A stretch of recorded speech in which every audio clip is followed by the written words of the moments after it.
Prabhupada,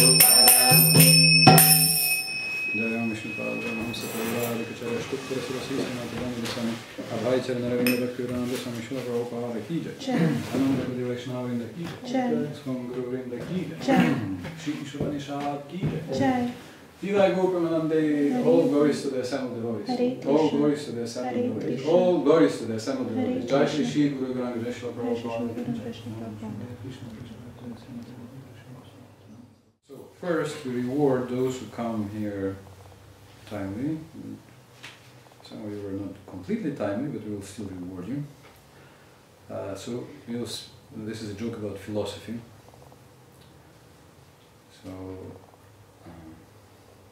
Because we studied what is the best method for knowing the absolute truth, and we came to the conclusion that although logic is good and senses are also good for some purposes, but to understand absolute truth we need Shabda, or we need authority of the Shastra.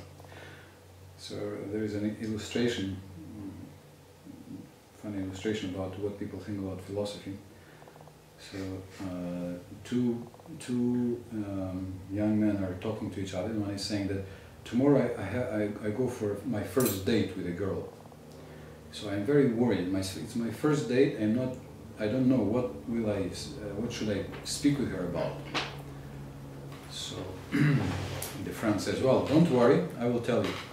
So first of all, the girls like to speak about family. So first you can speak about family. Okay, so you write about family, speak about family, okay. And if well, that doesn't work, well, okay. And also you can discuss food. It's also a good topic, many girls can discuss, so you can discuss food. Okay, so you write, okay, discuss food. And it says, and any more options? And then he says, well, there is one point that you can always use, you can discuss philosophy. Okay, good. So you have 3 points. All right. So then next day he's coming. They have a date. They're somewhere in the restaurant or something, or cafe, and the boy, they sit down. The boy says, "Do you have a brother?" Because it says family, right? So he says, "Do you have a brother?" She says, "No." I said, oh my God, she doesn't have a brother. That failed. Okay, so this first doesn't work. Family. I shouldn't. That's finished. Okay, what's next? Food. He's asking, do you like spaghetti? She says, spaghetti or pasta? She says, no, I don't like spaghetti or pasta. He says, oh my God, that also doesn't work. She doesn't like it. So then he thinks, well, I still have philosophy. So then he goes to the third point and he says, do you think if you had a brother, would you like spaghetti then? So this is how people sometimes understand philosophy. This is just a speculation. Whereas in true meaning, philosophy means love of truth. Philo means love, and truth, and Sophie means wisdom. So it should be philosophy. Philosophy actually means love of truth. Alright, so that was one joke, and now a very complicated joke. You have to be very attentive. Which again demonstrates how logic is not a very good means for learning absolute truth. And you can see Prabhupada. So we do this through 2 theorems. We say that, okay, if we can prove that he is longer than he is green, and then he is greener than he is white, and then we have proven that he is longer than wider. Okay? So the proof goes like this, that he is longer than greener because he is long both on top and on bottom. Whereas he is green only on top, and on bottom he is not green. Correct? So he is longer than greener. Then, now we prove that he is greener than wider. So he is greener than wider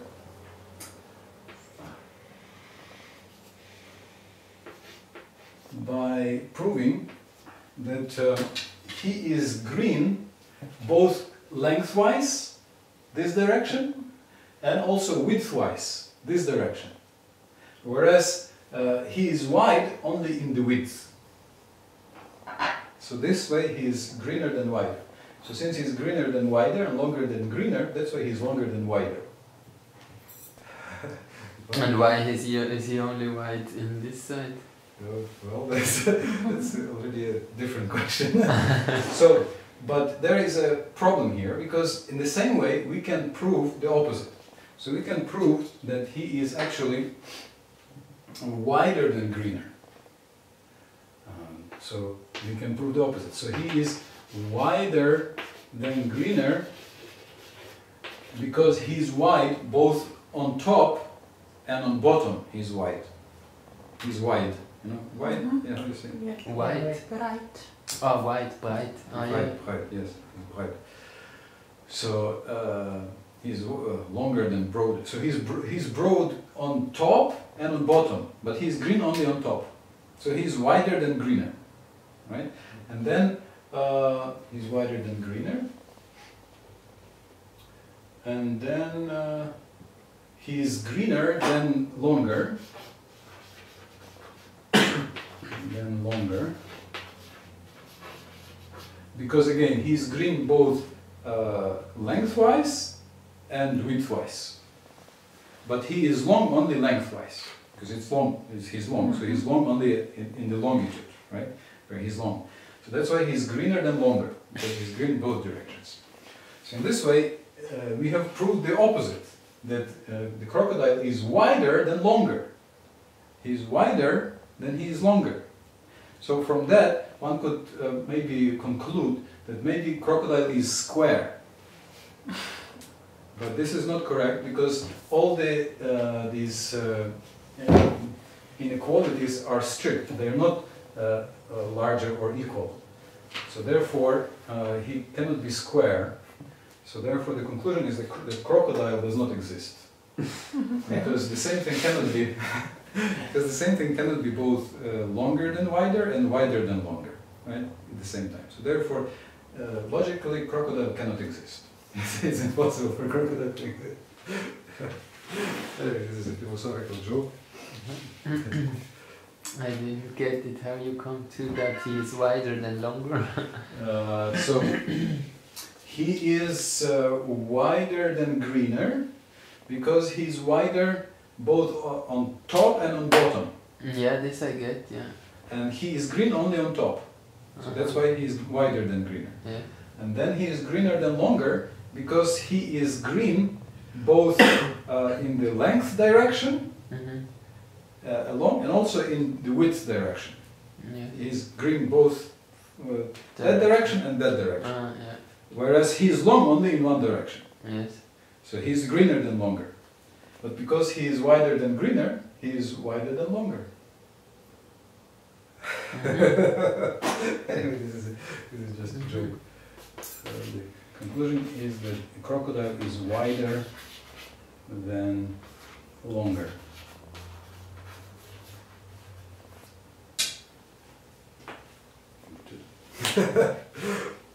Anyway, this shows that logic may not be a very reliable method for finding what is the absolute truth. So that's why, because somebody can come and provide a proof of something, and then after some time somebody else comes and provides another proof, and what do? So and that's what always happens in the science and everything. Every few years there is a new theory, and they are contradictory.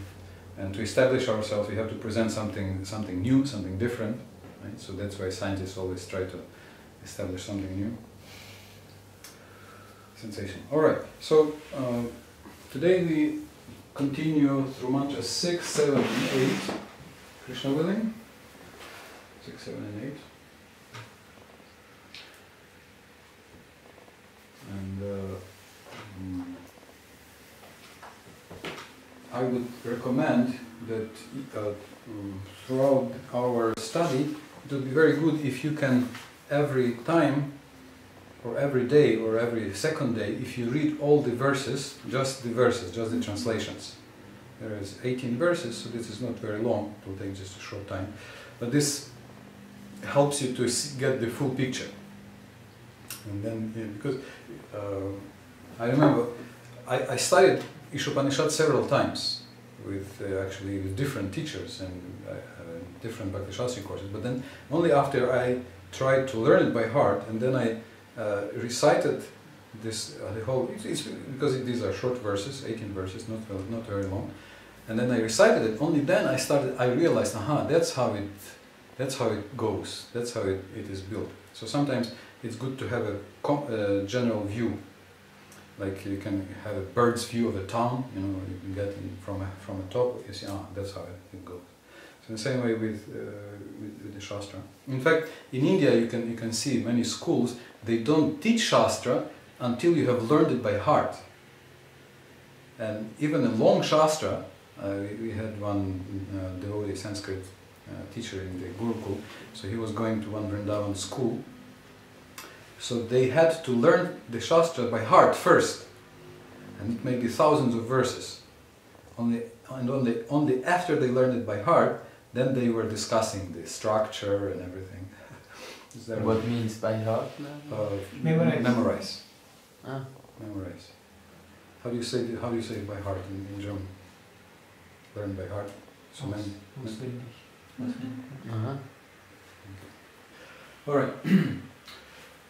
So you can try to read every day the whole Upanishad. It's short, and it will keep the structure fresh in our minds. Om Namo Bhagavate Vasudevaya. Om Namo Bhagavate Vasudevaya. Om Namo Bhagavate Vasudevaya. Om Namo Bhagavate Vasudevaya. Om Namo Bhagavate Vasudevaya. Om Namo Bhagavate Vasudevaya. Om Gyanatimirandasya Gyananjana Shalakaya Chakshurumigitayana Tasmai Shri Gurave Namaha Kandamandalakaram Vyaptayana Characharam Tatpadam Darshitayana Tasmai Shri Gurave Namaha Vanchakalpatarubhyascha Kripa Sindhubhya Eva Cha Patitanam Pavanebhyo Vaishnavebhyo Namo Namaha Yasya Prasadadagyopi Sadhyak Savadyatam Brajetsa Shri Chaitanya Deva Me Bhagavan Samprasidatum Jai Shri Krishna Chaitanya Prabhu Nityananda Shri Advaita Gadadhar Shivasadi Gaura Bhaktavinda Hare Krishna Krishna Krishna Hare Hare Hare Ram Ram Ram Hare Hare. Introduction has established that the Lord is complete and this world is complete, and even we are complete if we reconnect with the complete whole. Then the first mantra establishes the principle of Vishwasam, that Krishna is the controller of everything and the owner and enjoyer of everything. So therefore we should surrender. We should surrender and we should give everything to the Lord and accept everything as His prasadam. So offer everything and then take only as His prasadam. But we may think that means I should give up work, stop doing anything. So that's why in the very second mantra, mantra says, no, you should work. You should do your work, but do your work tyaktena, in that mood of surrender, in that mood of detachment. Then the third mantra, which we discussed yesterday, speaks about responsibility, that human life is life of responsibility. And we discussed how demons very much like the philosophy of karma, and we see Kamsa, Dhritarashtra and everybody else, they say, oh, it's just karma, cannot do anything, it's God's desire.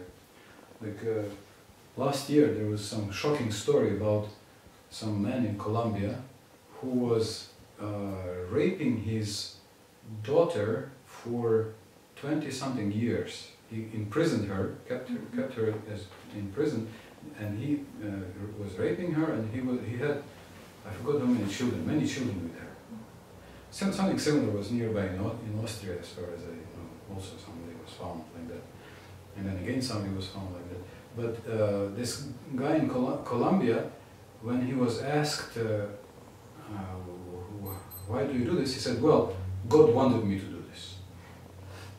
So that was what he said. God wanted. So definitely, we think. I think it's very doubtful that actually that's what God wanted. But people who engage in sinful activities, they very much like to shift the blame on God. That it's His will, it's His desire. So religion begins with responsibility. I am a spirit soul, I am responsible for what I do, and if I act irresponsibly, then mantra 3 scares us. That if we don't work properly, then we go to dark regions, we go to a hellish place. And there will be more in the coming two triplets, two sequence of 3 verses, 9, 10, 11, and 12, 13, 14, which say that if you worship knowledge, if you worship ignorance, you go to hell. If you worship knowledge, you go to an even worse hell. You know, some shocker. Then it says, but at the same time, people say the results are different. So therefore, you should cultivate together knowledge and ignorance.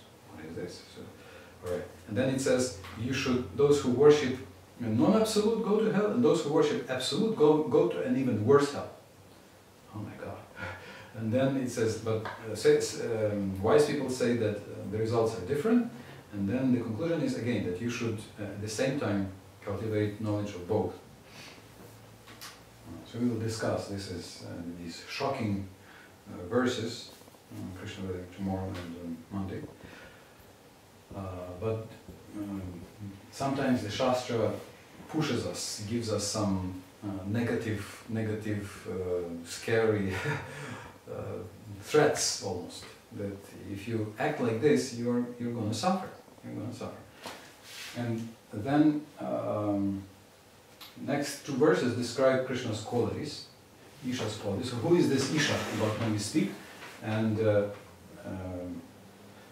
there were some points that he moves and he doesn't move at the same time. Probably Toshika would like me to not move so that the camera could catch me, but I would like to move. So Krishna could do it easily, right? He could move and not move, but I cannot do this. So I can only move or not move, but because I prefer to move, it makes it more difficult for you to fall asleep. Alright, so verses 4 and 5 describe qualities of Krishna. He's inside, outside, he moves and he doesn't move. And he is faster than the demigods, and everything depends on him. He is sending rain and sun and everything. Mentioned also in ninth chapter of the Gita. Just today I got a letter from a friend of mine who just a few days ago, 2 days ago, arrived from Vrindavan to Ukraine. And he says, oh, it's so nice, there is some rain here. Oh, it's such a relief. Because in Vrindavan for the last 2 months, it's 42 degrees in the morning. So in the daytime and in the sun, it's very hot. And he was doing Purushottama Masam, some different vratas. So he says, oh, rain, so nice. Cool. Some cold. Let us chant mantra 6. They are very similar, as we mentioned yesterday. They are coming echoes, two mantras. Repeat and re-establish the points. Yastu sarvani bhutani atmani vanupasyati sarvabhuteshu chatmanam tato navijugupsate. He who systematically sees everything in relation to the Supreme Lord, who sees all living entities as his parts and parcels, and who sees the Supreme Lord with everything, within everything, never hates anything or any being. That's very interesting.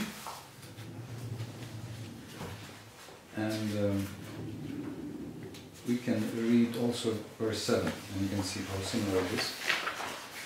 Yasmin sarvani bhutani atmaiva bhutvijanata tatra ko moha shoka ekatva manupasyata. One who always sees all living entities as spiritual sparks, in quality one with the Lord, becomes a true knower of things.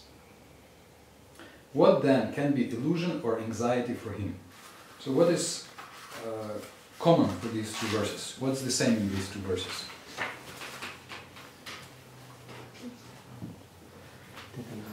within everything. The Lord is within everything. Okay. What else? There are two sides. Lord is within everything. And that one sees it in connection to the Lord, the things. Yes. Sees all things in connection to the Lord. Okay, good. Everything. That the living entities are the same. The living entities have the same nature. Okay. They are all His parts and parcels. Okay, very good. So basically, in Sanskrit, you can see there are two sides. You see God in everything and everything in God. If you wanted, you could connect this to the first mantra, that He is two causes. So He is controller and owner. So owner means that it is coming from Him, it belongs to Him. So that means that everything is within Him. So that all the materials are just His parts and parcels, and that He is inside of everything. We can see that as pointing to the fact that He is the controller, because He is the Paramatma in every atom, so He controls everything. So again, it's good to know both sides. And if you remember the definition of the highest level of devotion, this is the vision of prema. This is the prema bhakta's vision. So this vision of seeing everything in the Lord and Lord in everything, that's the vision of Mahabhagavat, Uttamadhikari, that's the vision of love.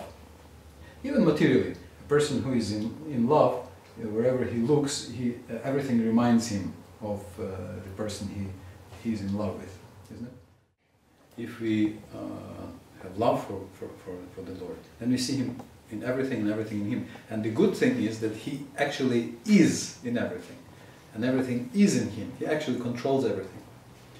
So it's the vision of reality. That's the real vision. Actually, see that. Okay.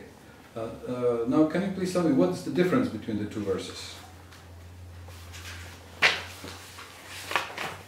So this is the same, Krishna in everything and everything in Krishna, and what's different in these two verses? Pardon? One says that he does not hate anyone, and the other says that he does not fall into illusion. Yes, very good. So the first, the mantra 6 says he never hates, Navijubhupsate, and mantra 7 says Kamoha, what is illusion for him? Okay. And one more thing is there. That is different between the two verses.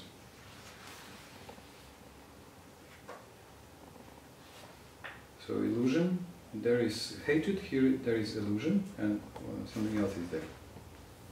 Anxiety? Anxiety, yes, anxiety. Shoka. Shoka actually it means like grief. Lamentation, yes. Grief or lamentation.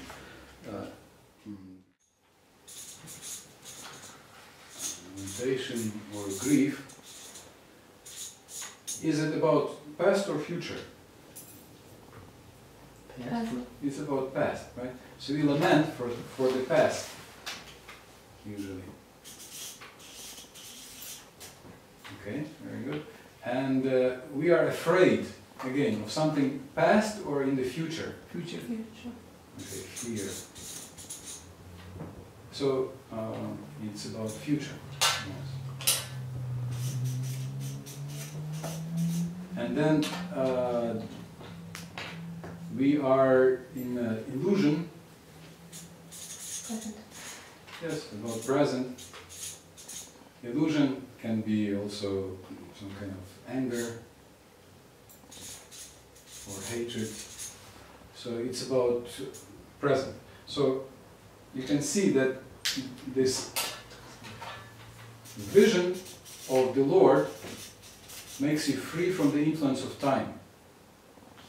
Because the negative influence of time is grief or lamentation about what has happened or could have happened. Yes, lamentation. Yeah, no, yeah. Then fear, it's about future, anxiety, about future, what can happen, and most of the cases it doesn't, but it can. As you said, Mark Twain said that in my life I went through so many anxieties, so many terrible moments, some of which actually happened. So only a few are actually happening, but we are still very much fearful, and we are in illusion or in anger about present. So when we see the Lord, or when we hear Shastra, or when we hear Bhagavatam, Shoka Moha Bhayapaha, it removes these three manifestations of time, the influence of the three phases of time. We are beyond time, so we become free, and that's what the verse describes. So three things a devotee becomes free from. Navijugupsate. Madhvacharya says Navijugupsate means he is not afraid of anything. And Shoka, again, so that's lamentation, and Moha, illusion. So these are the usual translations. Although you see that Srila Prabhupada translates here, gives a more traditional translation. Vijugupsate means doesn't hate anything. Doesn't think that, oh, this is terrible, this is bad, because he sees out. So how does he see? So let's read again mantra 6. Maybe I can ask you, can you please read mantra 6 in German? In German, yeah. Wer systematisch alles in Beziehung zum höchsten Herrn sieht, wer alle Lebewesen als seine integralen Teile und den höchsten Herrn in allen Dingen erkennt, verabscheut nichts und hasst kein Lebewesen. Okay, abscheut, it's not even, yeah, so it's like, oh, you dislike.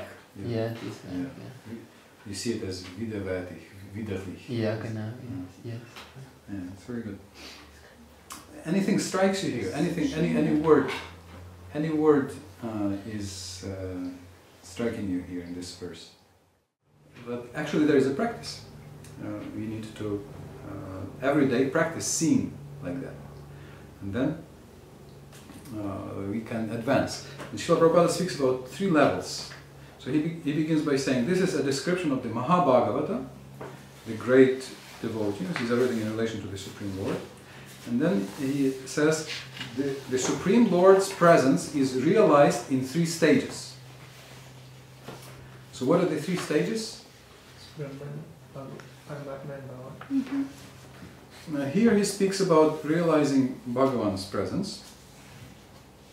So in the purport he speaks about Kanishta Adhikari, Madhyama Adhikari and Uttama Adhikari. Yes? So Kanishta Adhikari, what is his realization? How can he see God?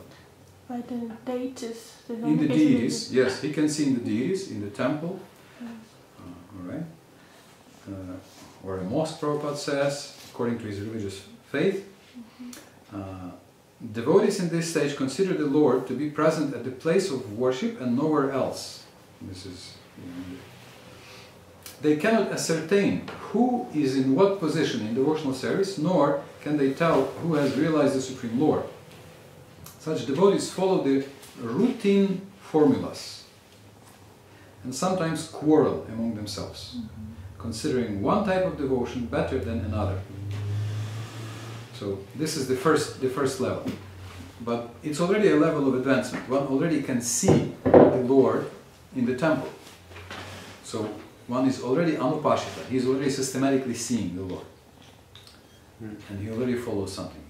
Sometimes we say, oh, Kanishta, but he's already on the path, and he is already systematically seeing the Lord. That's a level. Then, what are the characteristics of the Madhyamadhikari, second level? There are 4 characteristics. Well, he can discriminate between those.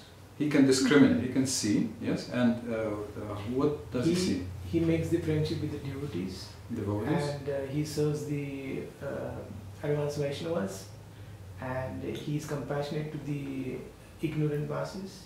Ignorant. And he keeps away from those who are demoniac or who hate the Lord. Yes, yeah. So these 4. So he can discriminate. So the shloka says, Ishvara tadadhineshu balesheshu divishatsu cha premamaite kripoprikshaya karoti samadhima. That to Ishvara, the Lord, he shows prema, so he is acting with love. Then to the devotees of the Lord, he can recognize, oh, he's a devotee, she's a devotee, they are devotees. Then with devotees, he is friendly. He makes friends. And being friendly is a sacrifice. Being friendly can be difficult. Being friendly means you forgive. Yes? This is also something that still is surviving in some cultures. And in India, very fortunately, it's still there. People know how to forgive and how to be relatives. Whereas oftentimes here, just a small disagreement and we reject the other person. Whereas friendship means that we are, we forgive. Not so long ago I had one of my friends, a couple of years, 1-2 years ago, one of my friends, he did something that hurt me. It was very painful for me. And so I thought, how can he be a friend? This is not friendly. And for a very long time I was feeling offended. And I was waiting for him to apologize. And he never apologized. I was trying to hint and he never apologized. Apologize? To ask for forgiveness? Entschuldigung. And he never apologized. And I was waiting. And then I started thinking about this deeply. And I thought, so I have a choice. Either to be right and without the friend, or to forgive but have a friend. So it was a painful choice. But it taught me a lot. And then when I look back, I see that he actually forgave me a lot. He forgave me many things I did that were painful for him. But so that's what means friendship, right? So it's a sacrifice. So we forgive, we are able to tolerate something, and by that we are not alone. So that creates a much deeper relationship. So this is Madhya Madhikari, he is friendly with devotees. And then innocent Prabhupada is using in the sense of those who have no knowledge. So they don't know, they don't understand, they don't have higher knowledge. So to them he shows mercy. Again, he's not, if somebody doesn't have, he doesn't laugh, there, look at them, but he's trying to help. So he's preaching, giving them books and so forth. And the atheists or demoniac people, he can recognize who is really demoniac. And then such people, he just leaves alone. He just doesn't bother. So this is the second level. So he can see, that's his ability to see the Lord according to different levels. So he sees the Lord in different degrees, in different people in different places. And Uttamadhikari, he sees everybody as perfect, and he sees. He tries to act as a servant of everybody. He's trying to act for the good of everyone. So these are the three levels described here. And Prabhupada connects this with the levels of vision. So all three are seeing systematically. They systematically see the Lord. Yes? But some of us are practicing. So Kanisha and Madhima, we are practicing. And Uttama, he already can actually see the Lord. And but still maybe following some rules and everything. And also it says here to follow. So we spoke about Shastra Chakshu, one of the aims of our study, to see through the eyes of Shastra. So we have Shastra coming through this disciplic succession here, through Parampara, Guru Parampara, revealed scriptures. Prabhupada mentions revealed scriptures. So we can, through these shlokas, we can try to see everybody, see Krishna in everybody through the eyes of Shastra. Now you can try to think of someone that you don't like. Actually, you can make an exercise. Think of someone that you, if there is anybody you hate, or really that did something really bad to you, and you really cannot feel very good about. So can you think about someone like that? Yes. That you hate, or you're angry about, or don't like, or you reject, or something. Can you think about someone like this? The strongest, the person you reject the most. Everybody has somebody? And now you can mark from 0 to 10. How strong do you feel about them? Is it 10? Like you would, if they would appear here, you would just go crazy and you would just spit at his face, and or well, there has to be more than 1. So on the scale from 1 to 10, what is the strength of your feelings? Can you write it down?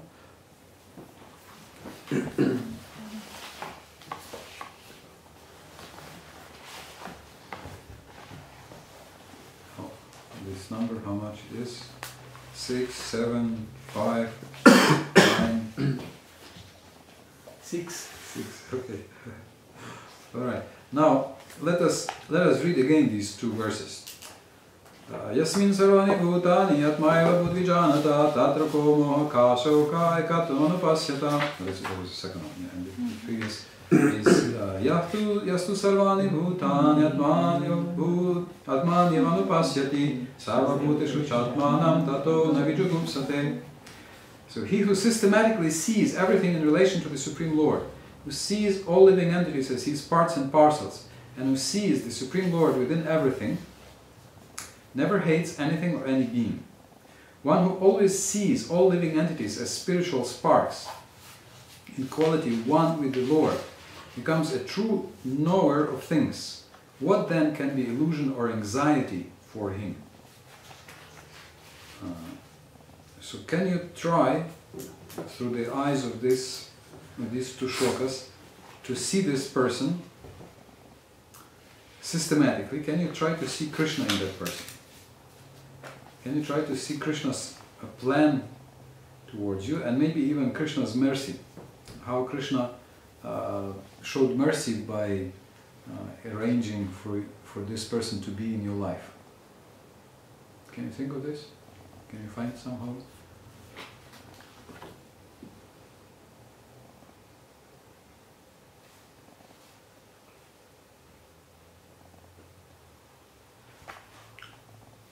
Through the 6th Shastra now.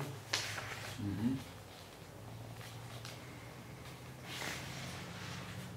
So now, can you again, trying to see Krishna in him, trying to see Krishna's plan in this person's action, can you please again mark, what do you feel?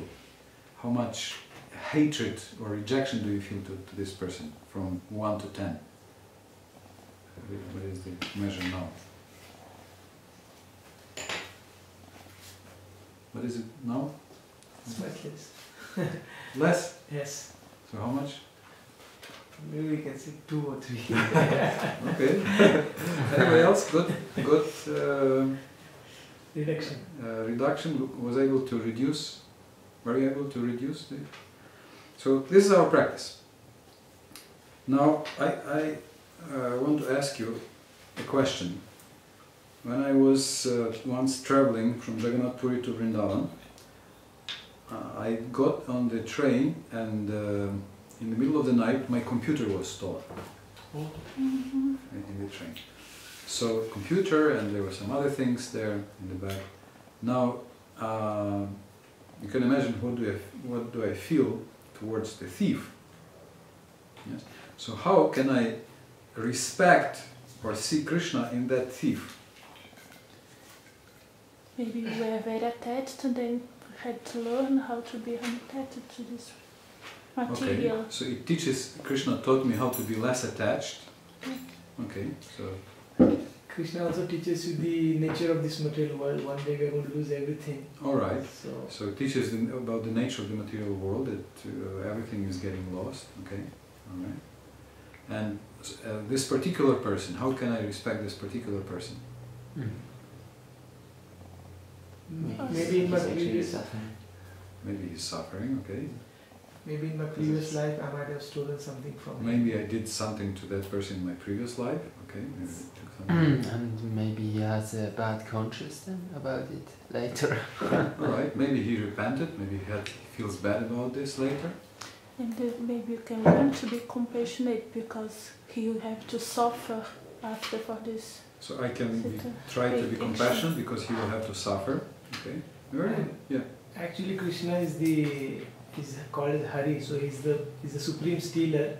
So, but maybe this quality in the, which is there in pure in the spiritual world is perverted here in the material world, and that's how we can see that. All right. So Krishna steals butter, and so this becomes perverted in the material world into the acts of thievery or something. All right. I asked this question once in one of the courses, and we had one very experienced Grihastha businessman in the audience. So devotees gave some suggestions, and he said that your respect towards this thief should have been before you went to bed. You should have respected the thief by taking the computer and putting it under your head, or protecting it better. But you disrespected the thief. You just chained the bag, you know, such that it could be caught and so easily. So you didn't respect the thief. Anyway, it's a joke. But the exercise is important to learn to see everything as Krishna's arrangement. And learn to see Krishna in everybody. Any questions here? Any points here? It's about 3 levels of systematic seeing the Lord. Kanishta, Madhyama, and Uttama. So again, how Kanishta systematically sees the Lord? At least he sees the Lord in the temple. At least in the temple. At least in the temple. Then Madhyama Adhikari, how does he see the Lord? By discriminating the different categories. Different categories, so he sees different degrees of manifestation of the Lord, and he respects all 4. So he lovingly serves the Lord, has friendship with devotees, shows compassion to those who know less, maybe ignorant, maybe brainwashed by demonic propaganda, but they're innocent basically, they're ignorant, they just don't know. And if somebody is really demoniac, he can recognize, and then he just leaves him alone. He just doesn't bother to deal with that person. Yeah. And Uttamadhikari, how does he see the Lord? He sees everywhere. Everywhere. Everywhere, in everything, at all time, because he has love. So we can practice during this. And the next verse, verse 7, speaks about oneness. About oneness. So now, can you please see in the purport what Prabhupada gives several. Basically, he gives three explanations of oneness. How we can see oneness. What is the proper understanding of oneness? Because Mayavadis also say that everything is one, but here Upanishad speaks about a devotee. So how does a devotee see everything as one? What are the three explanations how everything is one? Christian? The interest? One interest, yes. And what the example that Srila Prabhupada gives? Family. The family, yes. So just like one family. So in one family, we have all one interest, right? So that's why, in this way, we can all work together. Like nowadays, people complain that taking care of children takes so much time and everything. But before, grandparents would help. Grandparents and uncles and aunties and yes. So they were big families, and that would be taken care of. So because there is one interest, and family helps. Again, in India, that's that's something that still survives, and that you can see how good it is. Also, I was lucky to grow in a somewhat united family, bigger family, so many cousins and aunties, and it's very good if you have several aunties and uncles, because different uncles bring you different gifts, different sweets and everything. Different rasas.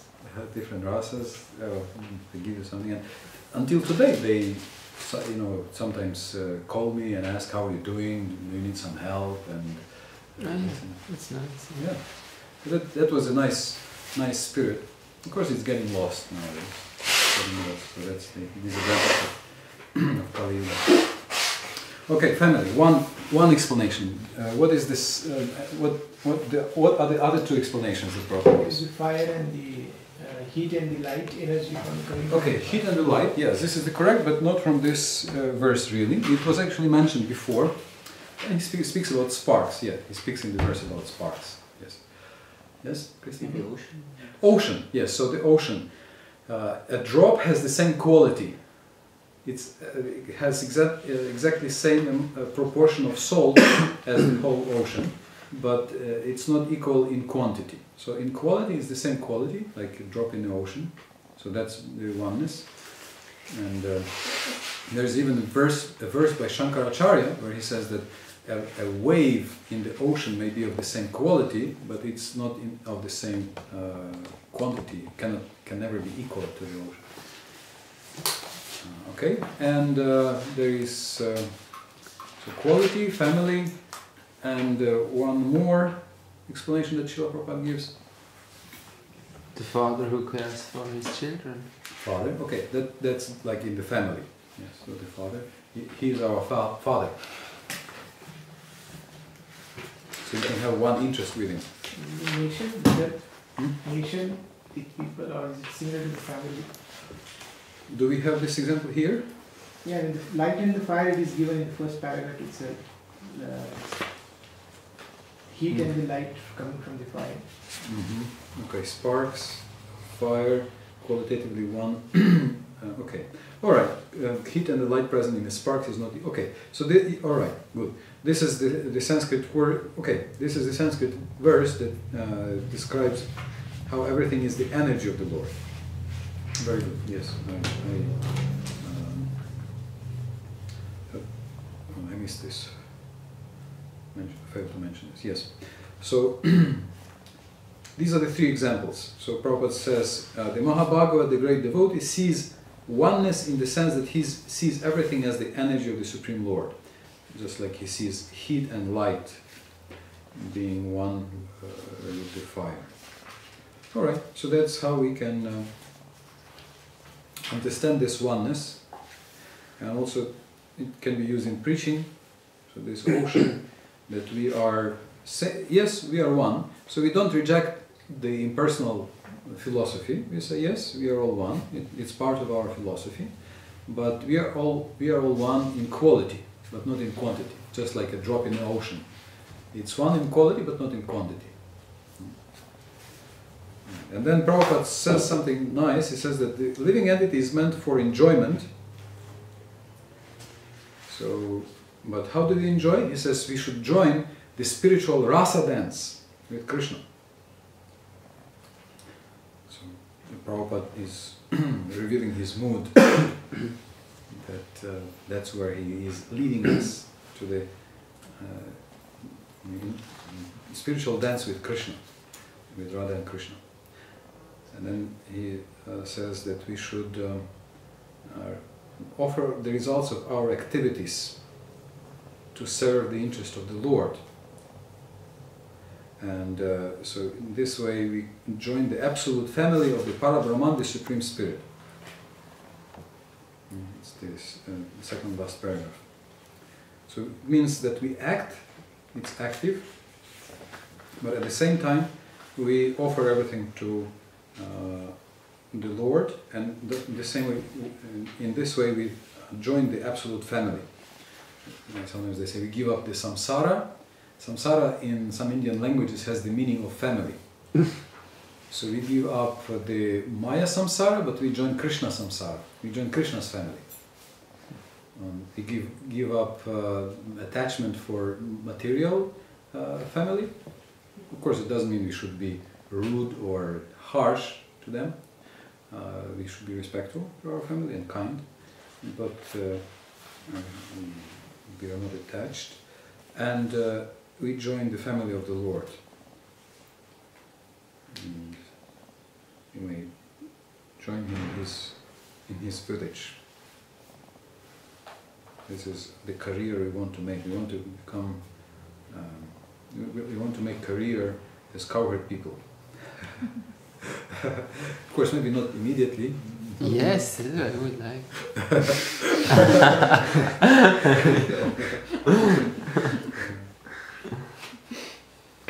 All right. So these two verses describe the vision of love, and then how by meditating on the Lord you become free from illusion, lamentation, anxiety, fear, grief. How does it happen? Through knowledge. Through knowledge, okay. And also through blessings of Krishna, because Krishna is free from lamentation, because Krishna is free from illusion, Krishna is free from fear. So verse 8, mantra 8, describes qualities of Krishna. So we can chant. This is very, very special. And this is Jagati, 12 syllables per line.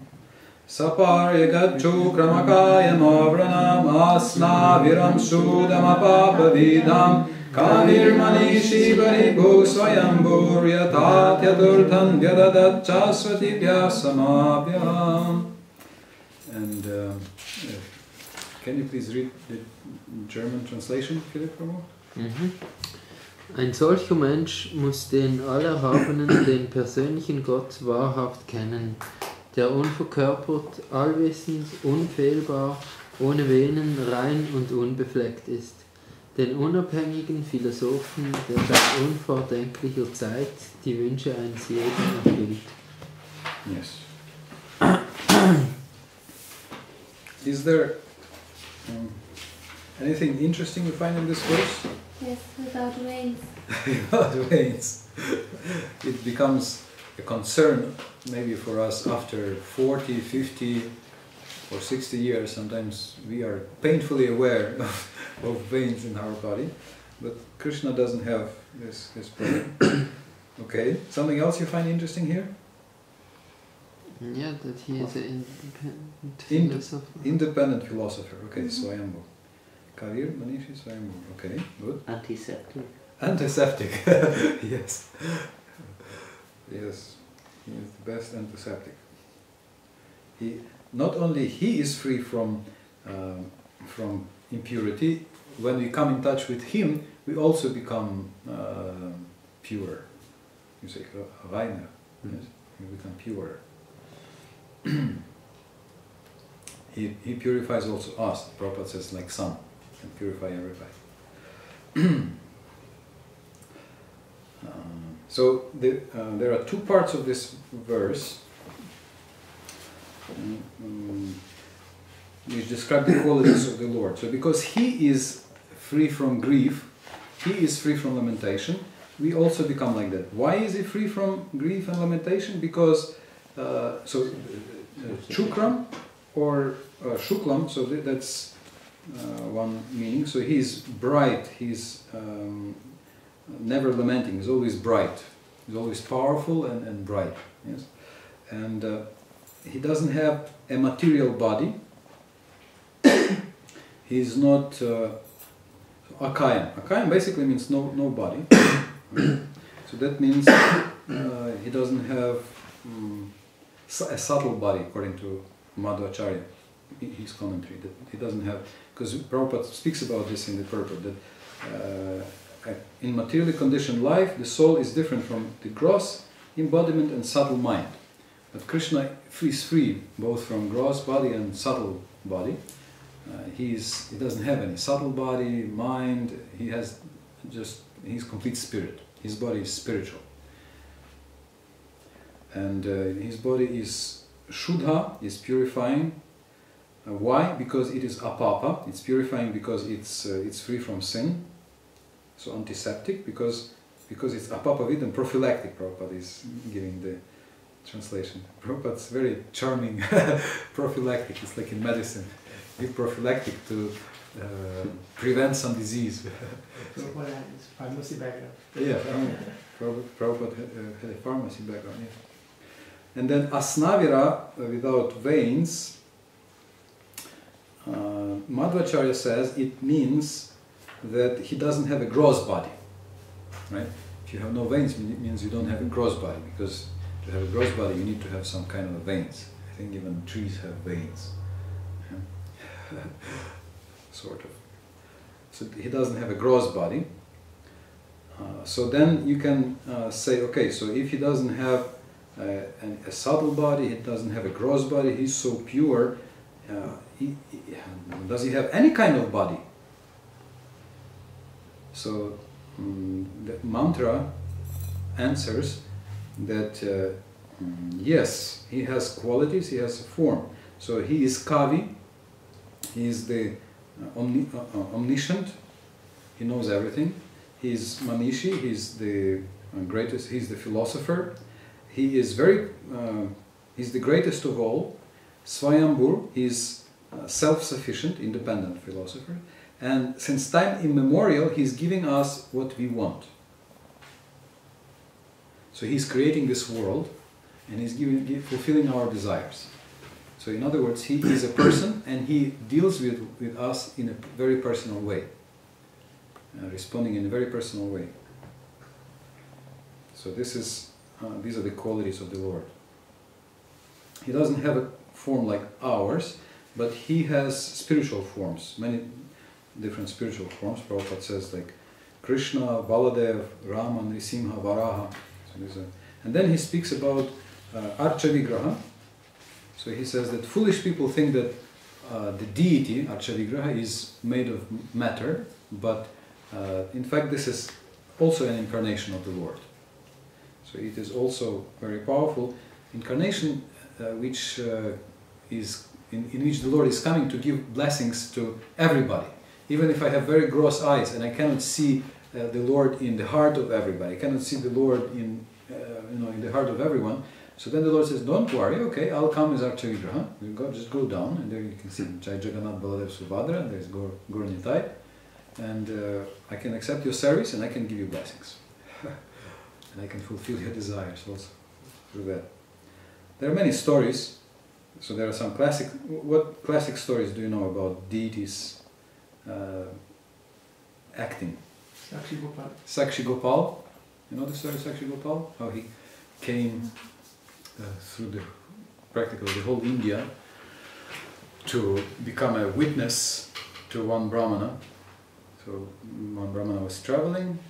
Prabhupada gives this story several times. It's in Chaitanya Charitamrita.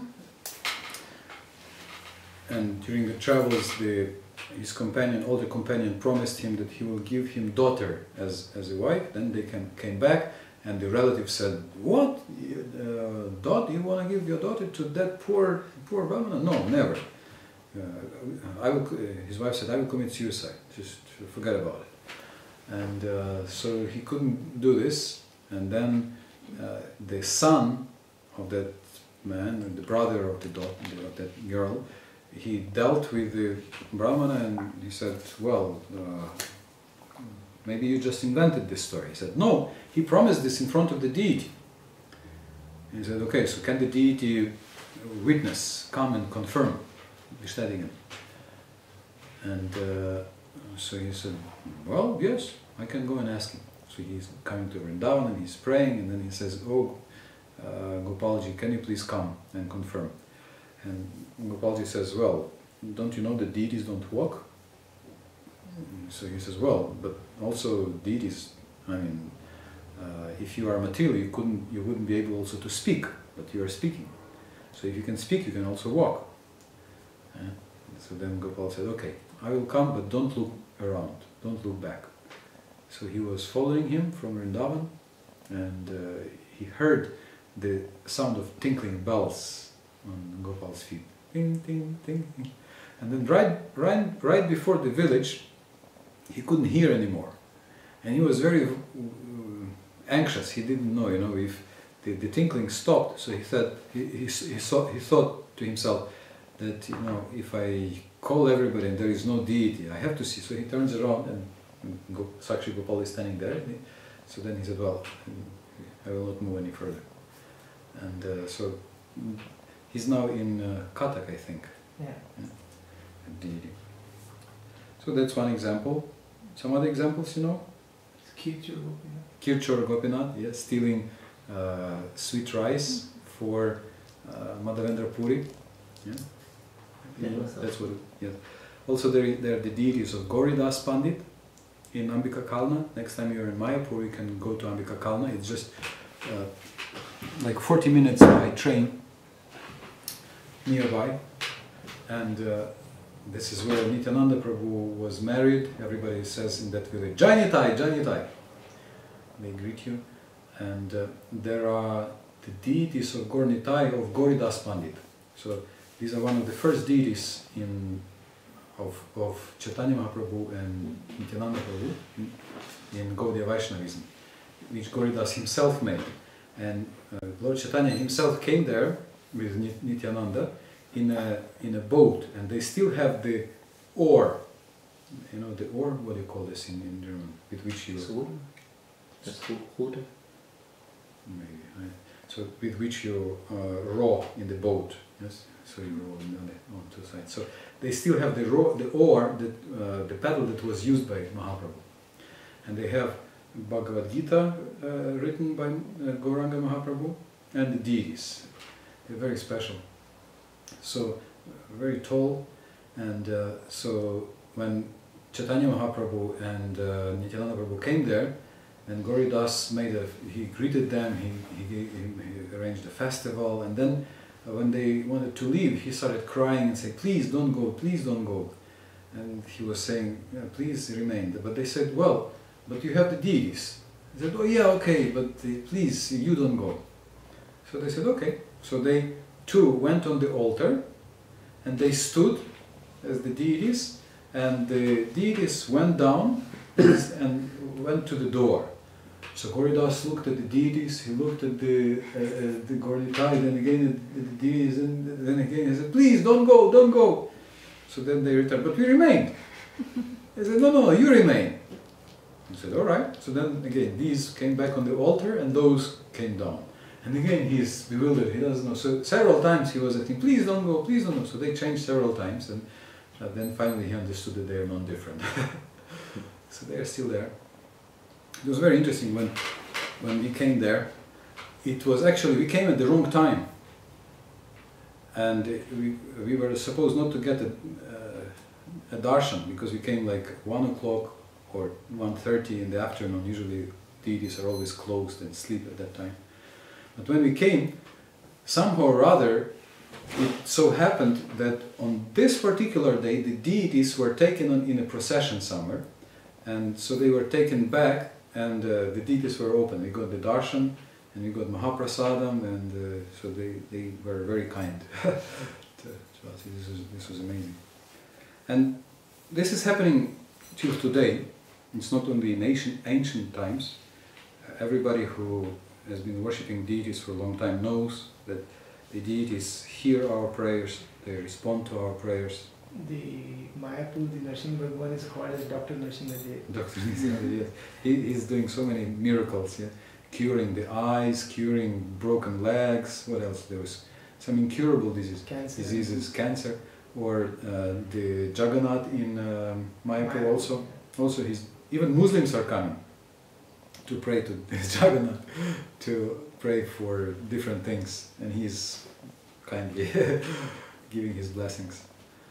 And even in any temple where the deities are worshipped for a long time, or whoever is a pujari and has to do anything with the deities, they can tell you all kind of small or bigger amazing things that happened with their deities, how they respond to the prayers, or how they, like one devotee said that once a it was a small, it was like a namahata or something, and somebody brought pickled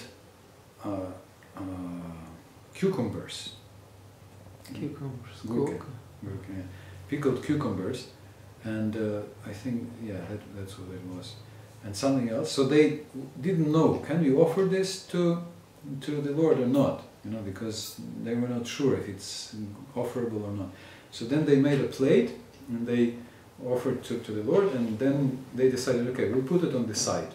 So if he eats on the on the plate, so there is prasadam, and not on top, but like on the side of prasadam there is this these cucumbers. I think they were pickled. And so they offered, and they closed the door, and as soon as they closed the door and went out, they hear a sound, plop. So then they look back and they see the plate is standing on the altar, and the cucumbers are on the floor. So I just I mean, whoever is a devotee and whoever serves the deities, they come to experience many such small or bigger things happening with the deity. Sometimes even very miraculous, open miracles. So they are alive. They are Krishna's incarnations. They are not material, even though they are originally made out of material elements.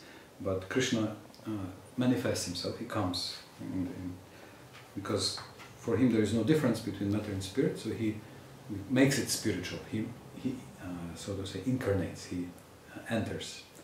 Like also the story was there in Vrindavan about Lal Babu. He's mentioned in our Nectar of Devotion.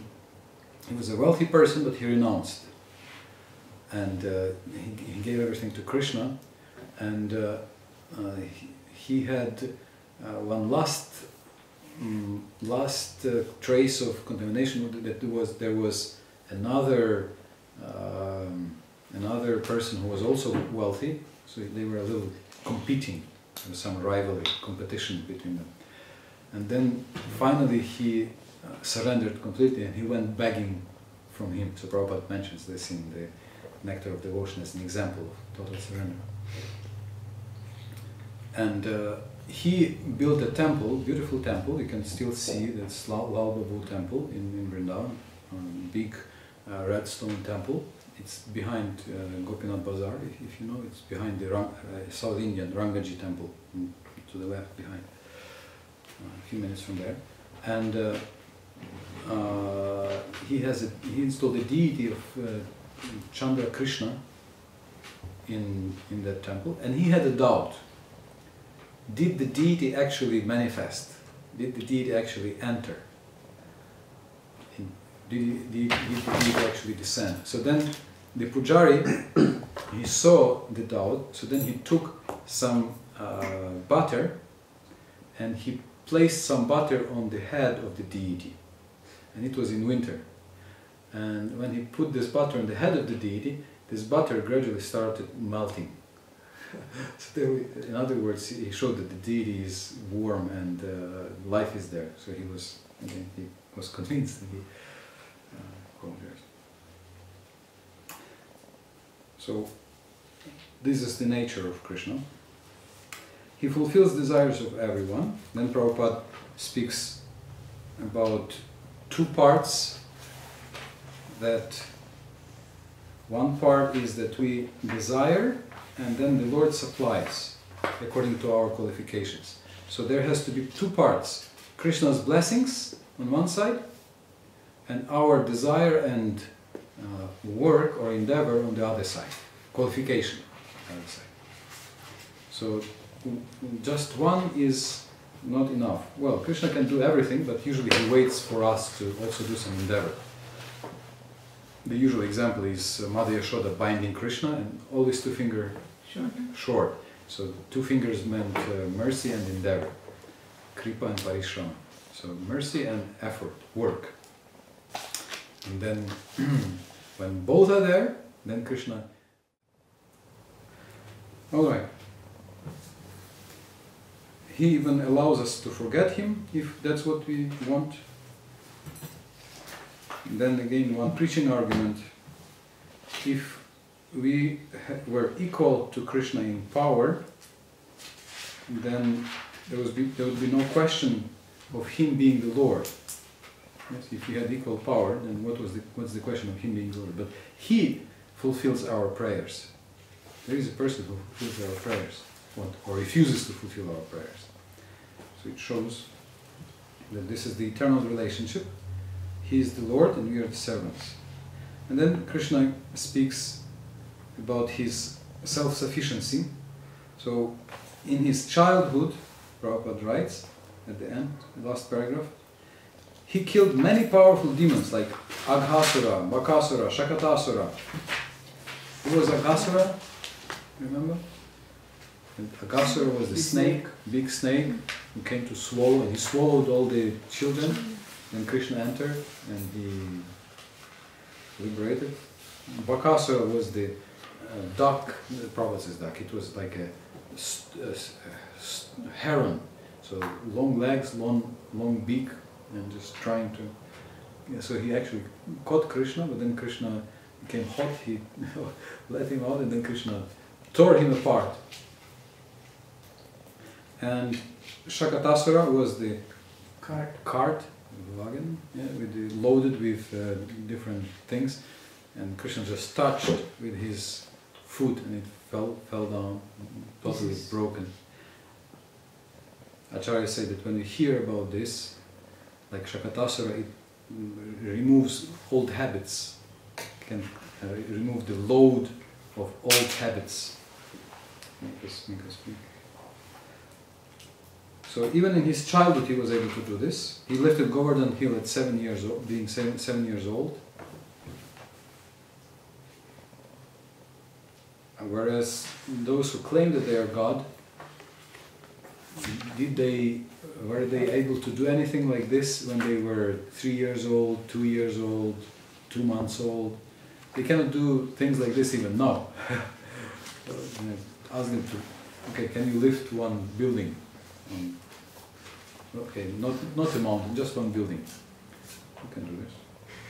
You can practice, okay, so if you are God, if you have become God, can you do this? Krishna didn't have to practice. It's not that he was, going in the morning and taking some weights and practicing. He just, without any difficulty, was doing this from his childhood. Okay, any questions or points here?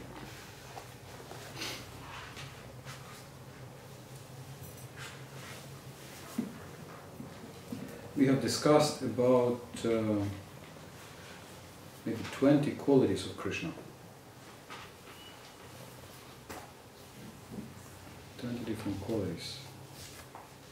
In mantra 8 and in mantras 4 and 5.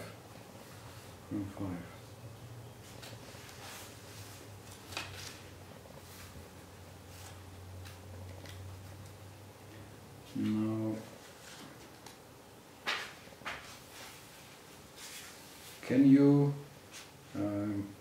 can we try to write them down?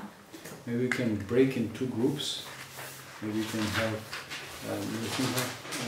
can you maybe work with Tulsi Toshika and Yugyane Mandaji and try to write down as many qualities from mantras 4, 5 and 8. And you can try to write down together. Make some list. Mantras 4, 5 and 8. Yeah. 4, 5 and 8. Yeah, because this is 4, 5 and 8. So, can you think about India? Now, can you think about the moon? Yes. So that was 380,000 kilometers in just less than 1 second. And Krishna is quicker. Okay, fixed in his abode. And what is his abode? Goloka. Goloka Vrindavan, alright? So he never leaves Vrindavan. The powerful ones cannot approach him.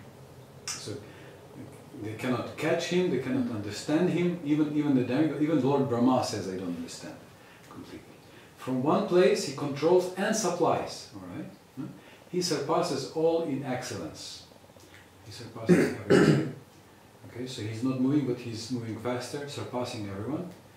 Inconceivable potencies. He walks, he doesn't walk. Okay, far and very near. Outside. Outside and inside. Okay, he's outside and inside. All right. And then he's omnipotent, unembodied. Okay, he doesn't have a material body. He has a unembodied means he has no material body. He has a spiritual form but no material body. Without reproach, so you cannot find anything bad in him. Without veins, no gross body. Antiseptic, so he's pure and he's purifying us. What is this? Omniscient. Omniscient. Okay, so he knows everything. Yes. Does it make you peaceful or nervous? Nervous. Okay. Self-sufficient philosopher. Okay. So he doesn't. If you take shelter in him, he is not dependent on anybody else. You can boldly take shelter in him, and there's no problem. The greatest Of one. of all, and what is this? Supplies the. He supplies everyone's desires. He reciprocates according to our desires. Very nice. Okay, and here we have faster than the mind. Yeah, demigods cannot approach him. Okay, controls those who supply air and rain. Okay, remains in one place although present everywhere. Yes, and this one place is Vrindavan. Can be known only by mercy. Very good. So he can be known, but by his mercy. Okay, greatest cannot know him.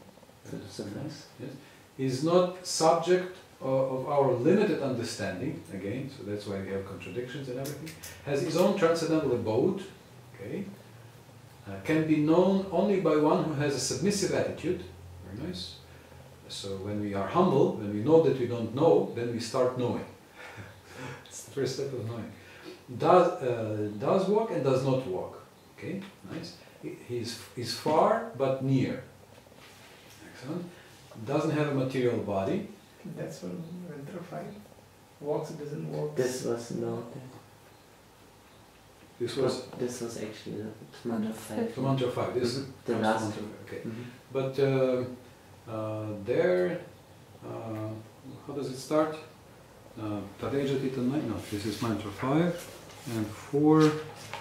Anejat ekam manasojaviya. So okay, he's not moving, but it's also like understood in Mantra 4. He's not moving, but he's surpassing. He's faster than everyone. So that also kind of moves and doesn't move. Can convert potencies to his own will. Okay, so he can convert different potencies from one to another. That's why he can appear as Archa in the material deity and make it spiritual. He's Nirguna and he's Saguna. His Nirguna doesn't have material qualities, but he has spiritual qualities. Not under influence of time. Wouldn't we like to be like this? Well, at least we can be beyond the influence of time. In that sense, no limitation, fear and illusion. Yes? When we meditate on him like this, on these qualities. He has impersonal aspect, but he's the witness of everything. He enters the universe, okay, all the universes.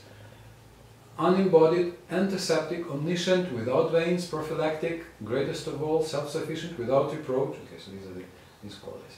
All right, and also we can add, he plays with the gopis. He's one with us and different from us. So we have this impersonal, but witness, okay.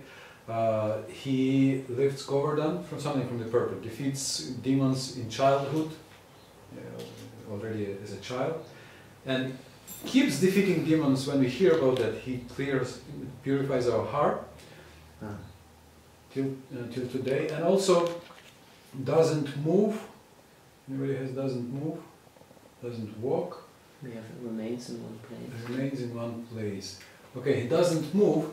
You may remember Baldev Vibhushan says he doesn't move from his nature of being Bhaktavatsala, of being Paritranaya Sadhana, protecting his devotees.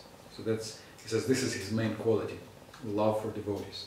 Now, thank you for your attention and work.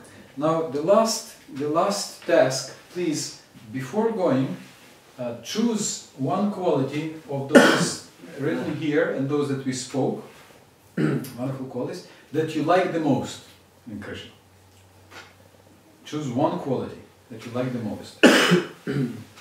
And one more difficult task, choose one quality that if you could put like, you also like, but it is the last one of all qualities. So the most attractive, and now the other one is also attractive, but it's not, it's the last one. Can you choose one quality like this? One most attractive and one that's also attractive, but it's the last one. And write it down for yourself.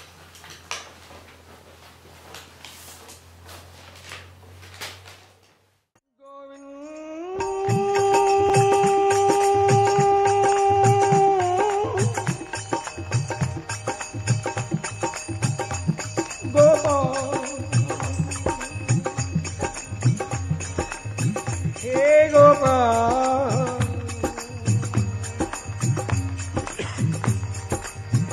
hey Gopal,